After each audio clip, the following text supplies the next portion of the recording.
ఊహించినట్టుగానే IPL franchise Royal Challengers Bengaluru అమ్మకానికి ready అయ్యింది. త్వరలోనే ఆ ఫ్రాంచైజీకి కొత్త యాజమాన్యం రాబోతోంది.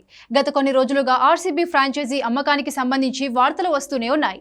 ఈ ఏడాది ఐపీఎల్ టైటిల్ గెలిచిన తర్వాత ఒక్కసారిగా ఫ్రాంచైజీ బ్రాండ్ వాల్యూ పెరగడంతో యజమానిగా ఉన్న డియోజియో అమ్మేందుకు ప్రయత్నాలు మొదలుపెట్టింది. గత 2-3 నెలలుగా ఈ వార్తలు వస్తున్నా కూడా ఆర్సీబీ ఓనర్లు ఎలాంటి అధికారిక ప్రకటన చేయలేదు.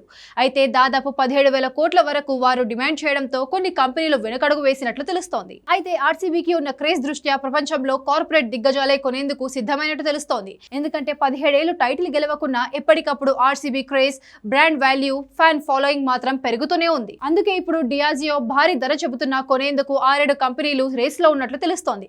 గతంలో కింగ్ ఫిషర్ యునైటెడ్ స్పిరిట్స్ నుంచి డియోజియో ఆర్సీబీని కొనుగోలు చేసింది. ఇప్పుడు బాంబే స్టాక్ ఎక్స్చేంజీకి తమ ఫ్రాంచైజీ అమ్మకానికి సంబంధించి సమాచారం ఇవ్వడంతో ఆర్సీబీ ఫర్ సేల్ ఖాయమైంది. దీంతో అమ్మకం ప్రక్రియ వచ్చే ఏడాది మార్చి 31 లోపు ముగిసేలా డియోజియో ప్రణాళికలు సిద్ధం చేస్తుంది. ఈ లోపు కొనుగోలు చేసేందుకు ఆసక్తి చూపించే కంపెనీలతో చర్చలు జరిపి ఫైనల్ రేట్ను ఫిక్స్ చేసుకోనుంది. దీంతో ఐపీఎల్లో ఆర్సీబీతో పాటు మహిళల ప్రీమియర్ లీగ్ ఆర్సీబీ ఫ్రాంచైజీ కూడా కొత్త యాజమాన్యం చేతిలోకి వెళ్లిపోనుంది. కాగా ఆర్సీబీ ఫ్రాంచైజీ కోసం విదేశీ కంపెనీలే కాకుండా భారత్ కార్పొరేట్ దిగ్గజాలు ఉన్న అదానీ గ్రూప్స్, జిందాల్ గ్రూప్స్ ఆసక్తి చూపిస్తున్నట్లు వార్తలు వినిపిస్తున్నాయి.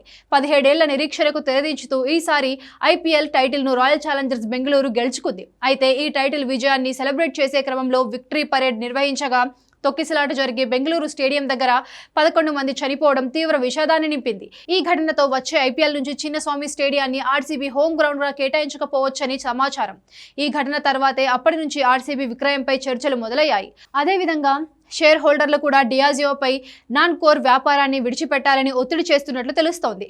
మార్చి 2026 నాటికి కొత్త యాజమాన్యం రావచ్చని అంచనా. ఐపీఎల్ 2026 సీజన్ కు ముందు కొత్త యాజమాన్యం అరంగేట్రం చేసే అవకాశం ఉంది.